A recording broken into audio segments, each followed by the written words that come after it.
mineral, rare earth and magnet related products to be made available for India's manufacturing.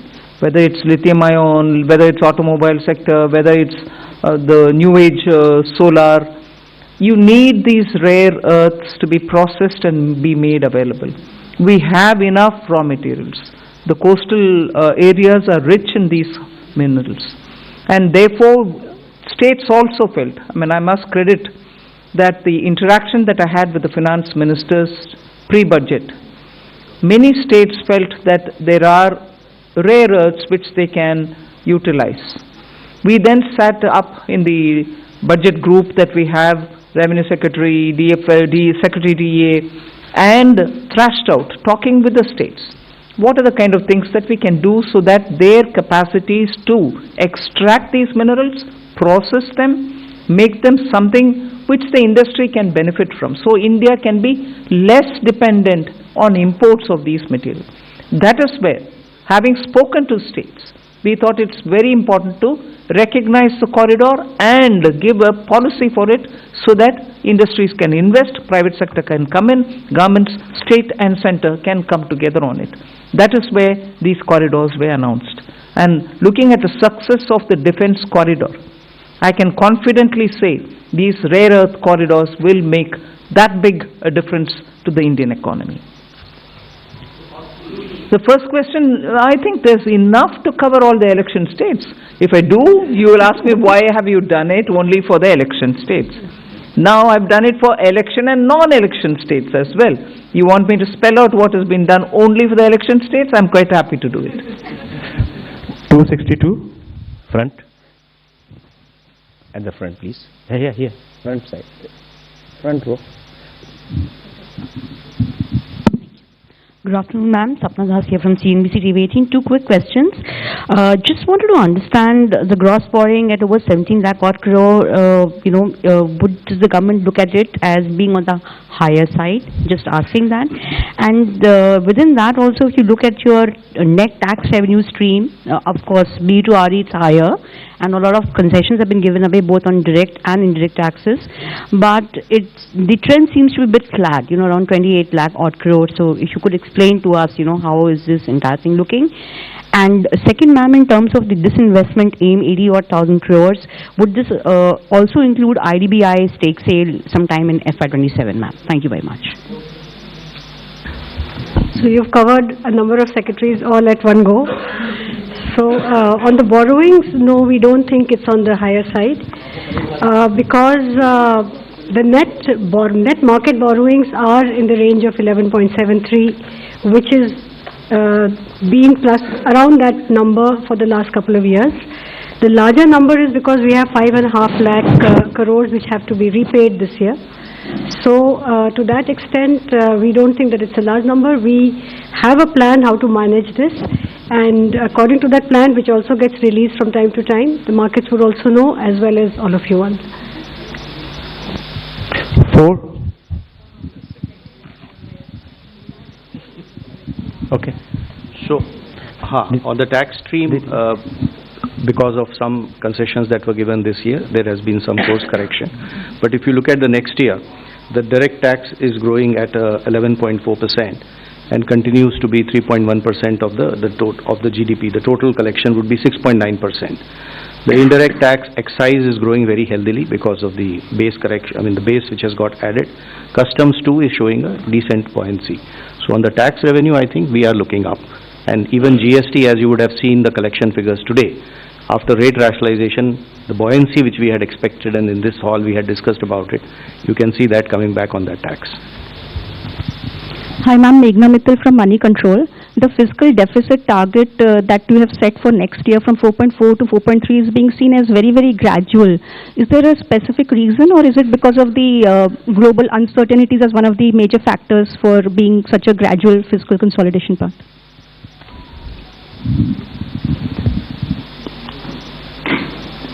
I would have thought you will appreciate it being gradual, because particularly fiscal, drastic changes don't go down well. One or the other section gets hurt. We will have to be gradual, but yet keep it well within that band which gives confidence, and to show that we care for fiscal prudent management. There's no point in me dropping it to, let's say, 4. It has to be steady so that the economy goes in a steady speed. So it is a responsible number and realistic number. It's not as if I wanted it to be so gradual. It is a responsible number. We should achieve it and equally not bring in any kind of turbulence anywhere. Thank you. From the center flank, 190. Thank you and congratulations on a very comprehensive budget. Before you start, I was going to look at PIB and say this side is being ignored. Yes. But good that he called you. Thank Come. you. I'm Aprajita Saxena from CNBC International in Singapore. I'm very curious because you started talking about tech, and I want to ask a question about the ISM 2.0. There are those on the outside who say that India sort of lags when it comes to AI innovation, especially innate innovative LLMs. Is the strategy of ISM 2.0 to sort of become part of the global value chain, or are you more positioning towards India creating its own native LLMs? Thank you. I think Ashwini Vaishnav, the minister, has been speaking extensively about this. There are several aspects of it. We want to be sure that in the semiconductor domain we have every expertise for all those 5 major chip or modeling or the infrastructure, design, every aspect of it. So he is talking about creating capacities within the country to be able to have that kind of infrastructure well laid out within the country. And similarly, if you're looking at the way in which our startups are working, using AI, and very clearly we have also shown a path that it is not just the large language models, but also smaller ones, medium-sized ones, which can serve the requirement of your economy. So AI in India, particularly when you have a huge demographic dividend, will have to give us results to ensure that our people have work and also the opportunities are going to be enticing enough for the youth. It cannot replace human efforts. So we are at the same time redefining for ourselves, if I may use that expression, on how to use AI. What is the capacity that we have to create, the kind of infrastructure that we have to lay in the ground for it. Equally, the products which come out of it will have to benefit our people, because our youth are revving to do more and new. For them to do something new and for them to do something more, we have to create benefits out of AI rather than push along with AI unthinkingly that it doesn't serve our people. So I think these many different factors play in making a decision on semiconductor. And that is where ISM 2.0 looks into these aspects as well. And I'll ask the CEA to speak a bit on it, because he spent a lot of time so that he could write effectively capturing what's happening down. Ananta, you want to say anything on it? Actually, we have to see the semiconductor mission and the announcements related to the rare earth corridor, which ma'am talked about a few minutes ago. All of them as part of the framework that we presented a couple of days ago here on the strategic resilience part. So, in fact, many elements of this ma'am's budget speech focus both on equipping us to handle the AI-related technology as well as skilling the population in areas where they can be immune to some of the AI-related impacts as well. So it covers both dimensions, and therefore the semiconductor mission, the rare earth corridor, and also some of the Part B announcements ma'am made about the various electronics and manufacturing sectors were all part of the initiatives to make sure that we make ourselves strategically resilient in a very fraught global environment. 138 at the back side. Yeah. I'm Rishabh with NDTV Profit. Just wanted to ask on the buyback tax, the rationale behind it, because was it essential to do it now? Because in 2025 there were a lot of companies that came out with significant share buybacks. Also because, and also do you foresee some sort of a reduction in buybacks? And secondly, on pollution related schemes, the outlay has been very stagnant, but pollution as a problem remains. Is this not a policy priority for the government now? On the buyback, I'll have Revenue Secretary brief us. So first of all, on the buyback, I'd like to clarify. I hope that the point was clear enough in the speech also, that it is in fact a relief. It's not a tax, additional tax. It is a relief. Buyback tax system was changed to make it as a dividend income, which is income at the applicable income tax rate at the hand of the shareholder. It has been corrected now, and we have put the tax to be in the hands of shareholder as a capital gains tax, which long term, for example, will be only 12.5%. So there is a correction and a relief which has been given to the shareholders. All that has been done is, the whole objective of doing that change at that time was misuse of a tax arbitrage by promoters. So the change made for promoter is that additional buyback tax on them, which again keeps things status quo for them. So even today, the marginal rate at which they would have been paying the tax as a dividend, which is at their respective income tax rates, we have kept it at 30 and 22. If it is a corporate, 22. If it is an individual, 30. So as far as promoters is concerned, it is status quo. As far as the other shareholders is concerned, it is actually a very big relief. So that is probably what may make the point little clearer, the announcement itself clearer. 76 at the front side. Pollution.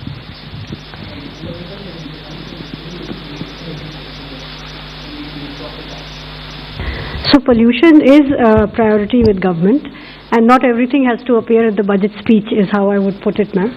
So we are working with many state governments on projects related to air pollution, even water pollution.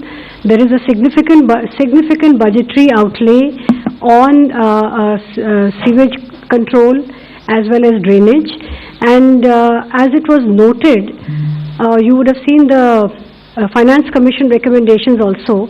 A large portion of the Finance Commission grants to the local bodies, urban and rural, is tied to water and sanitation, particularly I would say sanitation. So pollution of all kinds remains a top priority, and there are different ways in which we are trying to tackle it. Hello ma'am. Ma'am, I am Monica from Business Standard. Ma'am, I have two questions. Ma'am, I am here. Ma'am, I have two questions with regard to customs.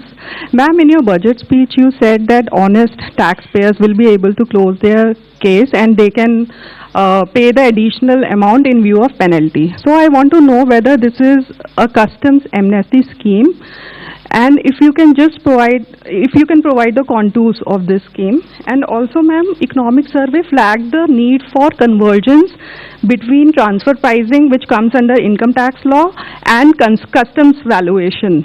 But there was no mention in your budget speech. So is there any such proposal being considered by the government? Both on the direct tax and the indirect tax. This is not an amnesty scheme. This is essentially an offer given to the honest taxpayer who would otherwise, when he gets to know that he has to pay the duty, he will like to pay it. But because our laws require him to also pay a penalty on that, the negative connotation associated with being penalized, which he has to obviously disclose at some point of time, does create a situation for him or an incentive for him to rather dispute the duty, even though he may not want to do it. So the window that we are giving to the taxpayer is that you will, if you are willing to pay your tax or whatever is the duty, instead of penalty, the same amount you can pay in the form of an additional amount. So it will not be either a relief or an amnesty. At the same time, this amount that you pay will not be treated as a amount which you have paid as a penalty, and therefore that negative connotation will go away. You may have seen that there is another announcement of a similar nature on the income tax side, where when it comes to the cases of underreporting today, there is a provision under which you have to pay tax, interest on tax, and a 50% penalty. If you are willing to accept the demand and not go on appeal, you need not pay the penalty of 50%. You can go ahead and pay your tax and interest, and the matter is closed. What we have done is expanded this window and included even misreporting cases, where penalty is otherwise 200%. But there again we are telling him that you can settle it by paying the tax, the interest on tax, and this 200% get reduced by half. You pay 100% as an additional income tax.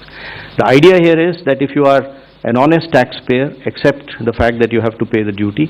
We will not like to brand you by using the word like penalty. That is these two windows are essentially meant to take care of those situations, which is why reference to an honest taxpayer.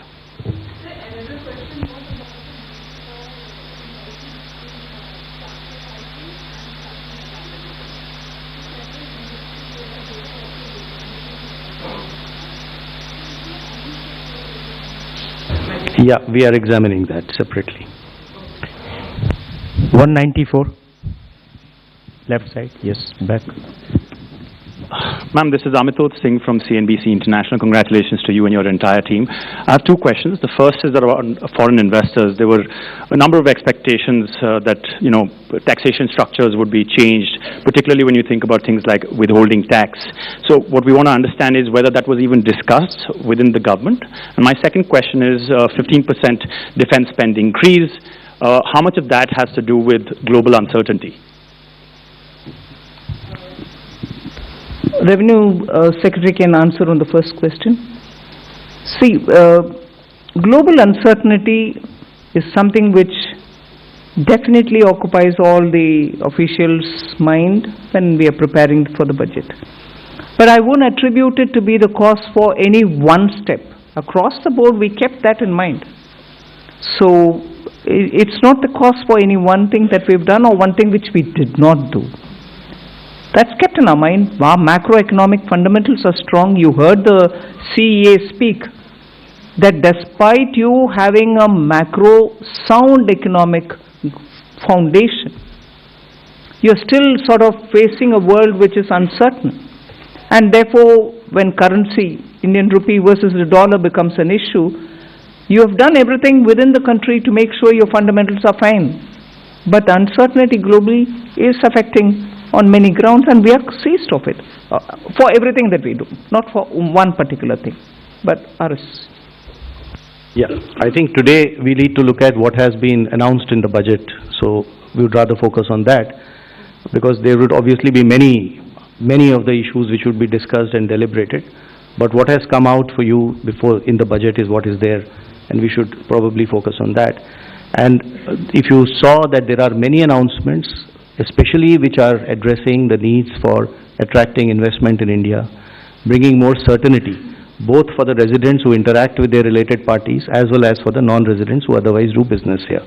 There's a whole host of those announcements. You'd appreciate that what, for example, has been done in IT services is a change which is completely, and it's a fully comprehensive change, which practically will take care of just about 30 companies need to now sign APAs. The rest, all 11,000 odd, will be covered under one or the other system of certainty of taxation, either through safe harbor rules or through the APA agreements. So this has been a major change. In specific sectors where we felt that the residents needed certainty, we have provided that, whether it is in the data center, whether it is in manufacturing, electronics, even for the expats, if they are going to stay here, the experts for a longer time. On the data center, I just thought I'll take this opportunity to clarify, because there was some speculation about what has been done. The thought process in this is that a global entity which is providing kind of cloud-based data services uses data centers all over the world to provide services to the customers. So it is very difficult to connect one-on-one as to which data center has resulted in what type of revenue. So the international entity of this nature would like to set up data services centers in India, which is a net economic plus for us, because it adds to that scale and level of economic activities. It has strategic purpose too. So the arrangement we have done is, just because that entity will set up data service centers and will use this as one of the many to provide services globally, should not become a cause of uncertainty for it that its global income will get taxed here. So that is the certainty which we are giving to it. Quite naturally, the data service center which is located in India will be taxed depending on the way it is positioned, and that entity will be selling its services to customers in India through a reseller entity, which again gets taxed. What we are excluding from taxation is this global entity, which is essentially doing cloud-based services, using data services centers across, and we do not want it to be deterred from enhancing its business footprint in India to provide such global services. I'll just come in to add to that point on foreign investors, to point out one or two points on the Part A side also, which are important. One is that this was this ask from AIFs for a very long time, that most AIFs in our country are formed as trusts. Their request had been for a pretty long time to consider if the LLP Act can be modified and amended to align it with the functional requirements of AIFs. So that has been announced today, which is a very big move forward, as it will allow them to, the amendments are going to be of such a nature that by becoming LLPs, first of all, the liability will get limited. And then there are going to be amendments which will also allow for document filing rationalized for entry and exit of partners, and similar such things to make it easy for the AIF partners. So that's one of the announcements today. The other was the announcement on the PROIs and the relaxations given therein of how much they can invest in a company individually and together.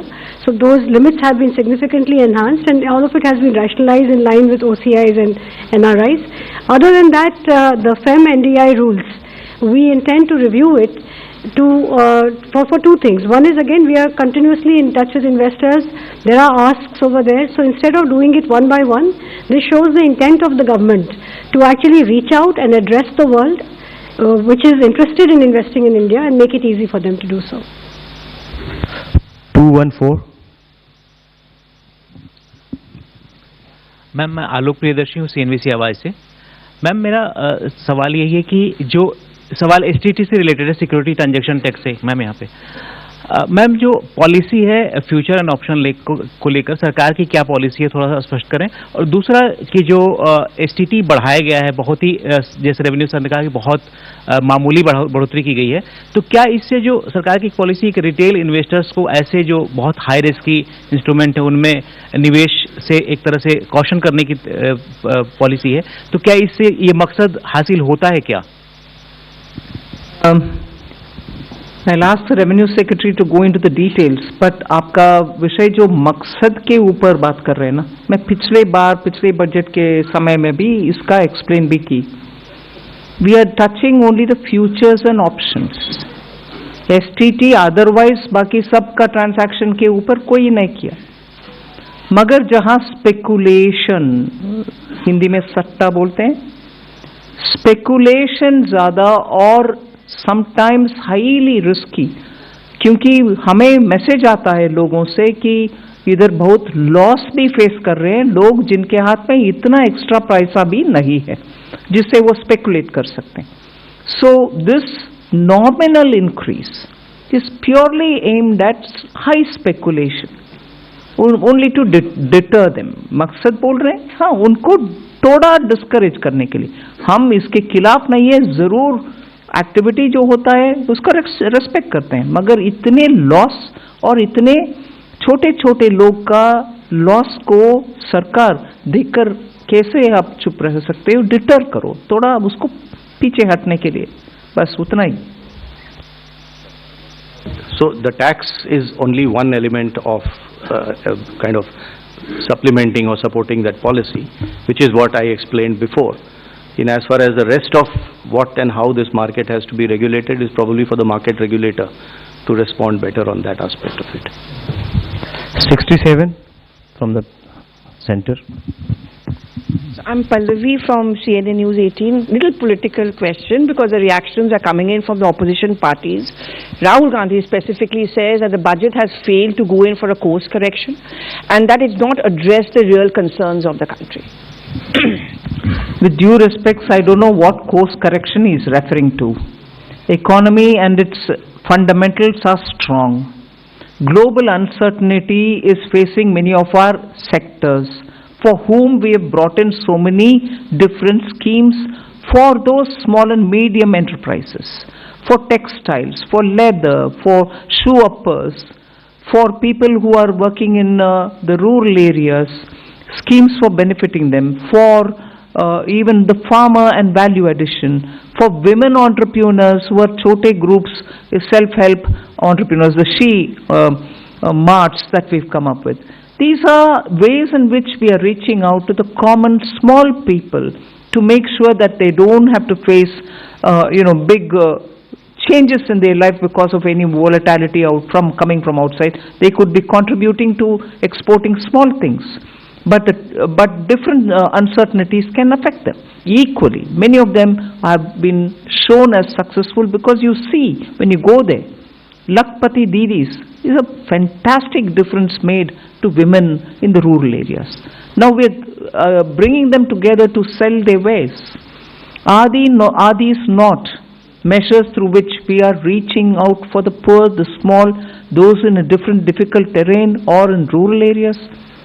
And with all this, the fundamentals of the economy remain strong, and that has come out even in the economic survey. So, well, politically you want to criticize, you're welcome, please do it.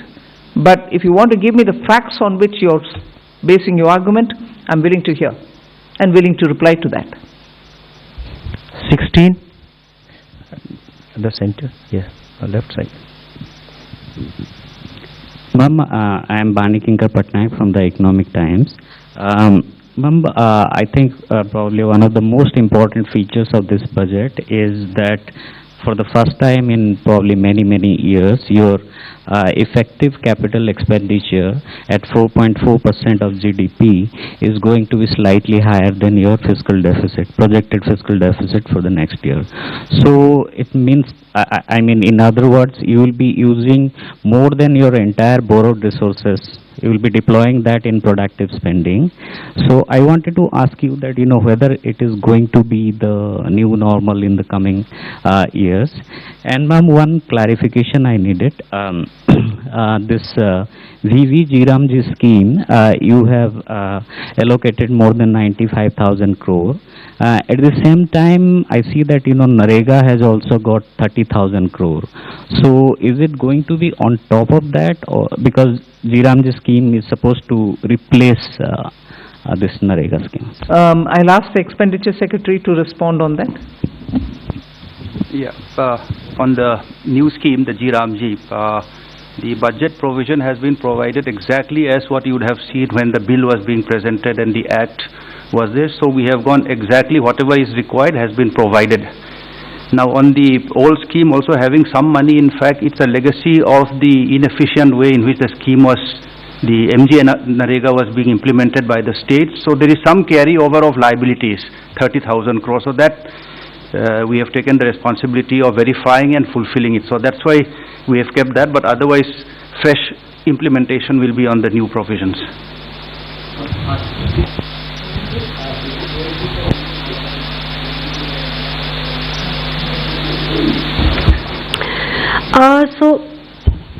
I would say that the fact that we have an annual budget means that we review everything annually. So I will leave it at that point. We have done our fiscal math, and I think we come with a certain credibility on the fisc that we are confident of meeting, and while adhering to our commitment to higher capex. And fiscal deficit financing, as we have always done, is through a mix of market borrowings as well as NSSF. So that will continue. So there's not many major changes like that. Thank you. 37 at the back, yeah. Hi ma'am, this is Shrimi Chaudhary from NDTV Profit. Just wanted to understand that this one-time foreign asset disclosure scheme, how that will be different from the similar scheme in the past, and if you could elaborate a contour of that, and also is there any estimation of undisclosed foreign assets being done by the department? So this scheme is meant first of all for small taxpayers. There is a ceiling of the amount that can be disclosed. This window was provided for the first 3 months when the act was brought in, the BMA Act, and that time people utilized it. What has been found is that there are many small taxpayers who, because of their ignorance, etc., have not been able to do proper disclosures. So this window is being given as a one-time 6-month window for such small taxpayers, the list of which some idea of who they are has been given in the budget speech also. So there are two streams in this window. One is of the people who have paid their tax, the income is disclosed and is quite transparently known. All that they failed to do is they were not able to disclose the asset, foreign asset that they had because of that. Which means they will be able to prove that the income was put to tax. However, the asset was not, just only thing they did not do is did not disclose it in their returns to the income tax department. So this is the window B, where we are saying that if you have a foreign asset of up to 5 crores, you can pay a fine of 1 lakh rupees, which today under the Act would have entailed them a fine of 10 lakh, a penalty of 10 lakh rupees and prosecution. So you will get both immunity from penalty and prosecution, and you can declare those assets. This is category B. There would also be category of people who may not have been able to or have not properly disclosed their income. This is the category A, for which the limit is 1 crore rupees. So 1 crore rupees of foreign asset or income, if they have not disclosed, then they can disclose it during this window. In this case, however, they will have to pay the tax as well as 30% tax and then 30% additional tax on top of that, and a certain amount of interest. Again, they will get immunity from penalty and prosecution. The idea is to essentially help those NRIs, returning NRIs, students, some professionals, people who have gone out, people who may have got ESOPs, any kind of such assets that they may have outside. They'll be able to disclose it and be able to protect themselves against penalty and prosecution and come clean. And it has been structured in a manner that it addresses only small assets, and secondly, it is something which will be helping them to also, get away from all the procedural problems of penalty and prosecution. 25. Hello, ma'am. Ruchika Chitravanshi from Business Standard.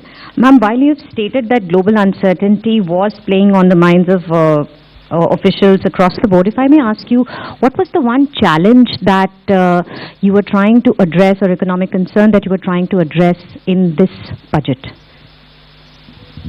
And we said global uncertainties play in the minds of all the officials. It is a truth that all of us are watching that global uncertainties are really of the magnitude that we've never seen before. So naturally, we had to assess for ourselves the various ways in which these uncertainties are playing out. So all of them are equally important. 243.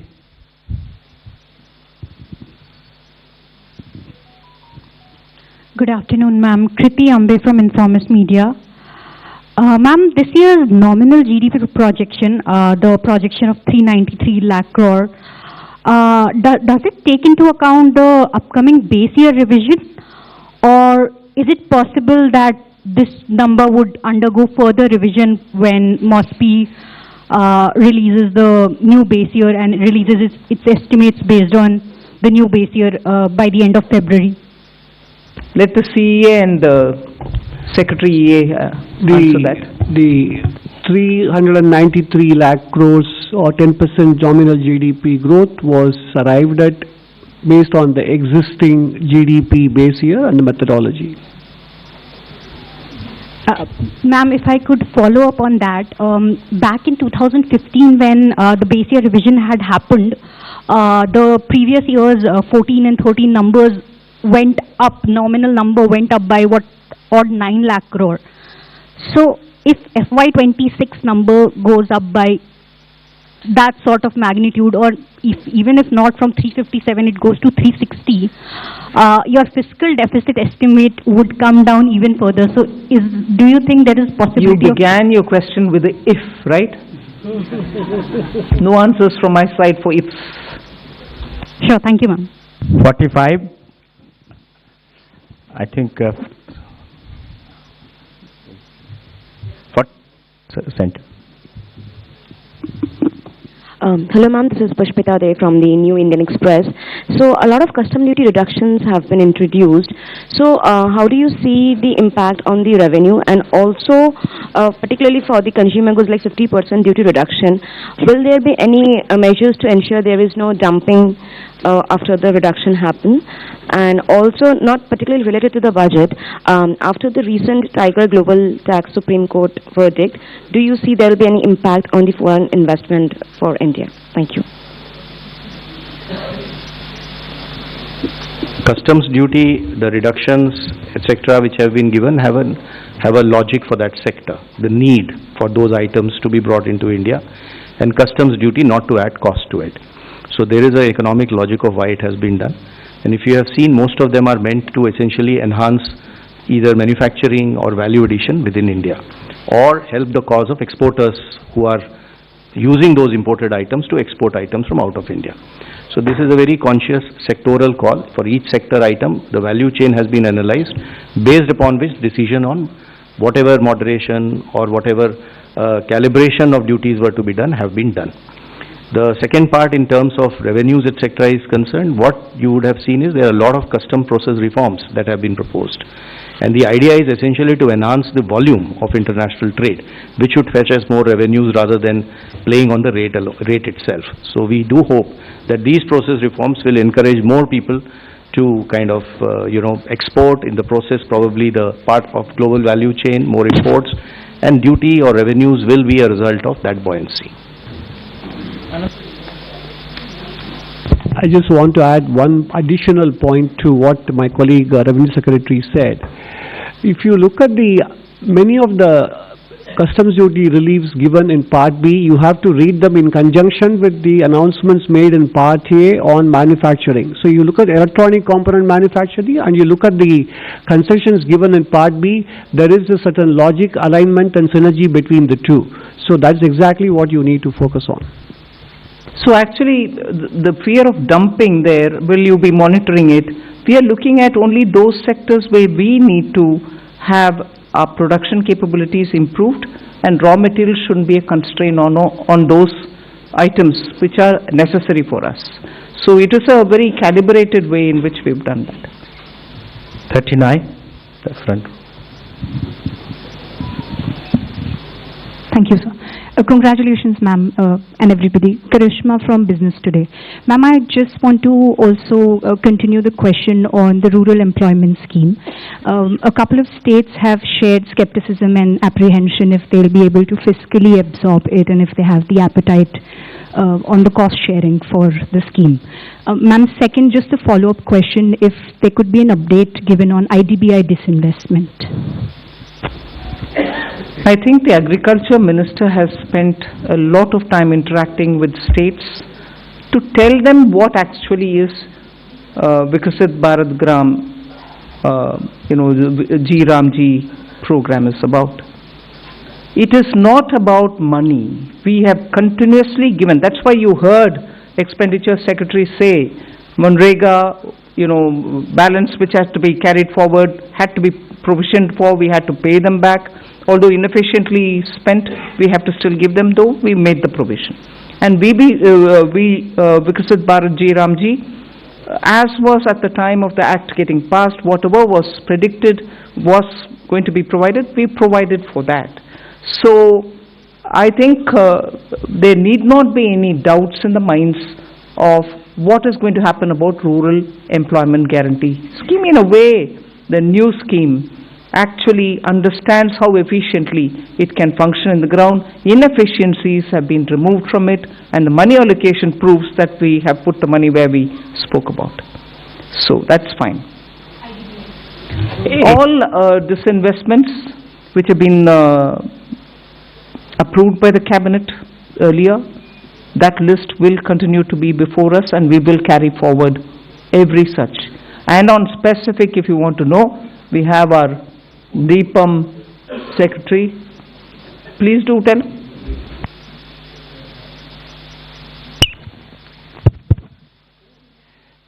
I think one thing we must keep in mind is that we follow a composite strategy.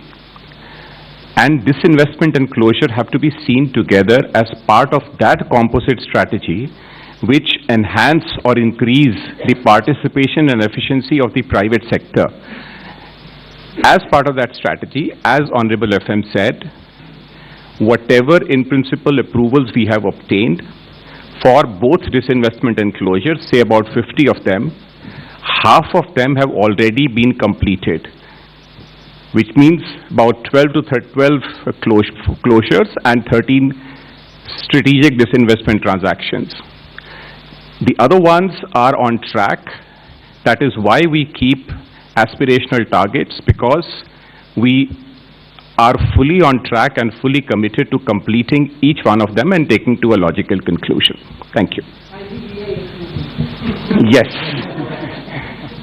81, backside.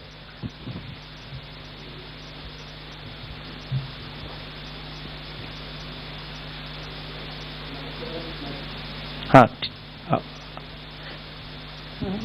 नमस्ते, मैं Krishna Mohan Sharma, Bharat express से। मेरे दो छोटे छोटे सवाल हैं।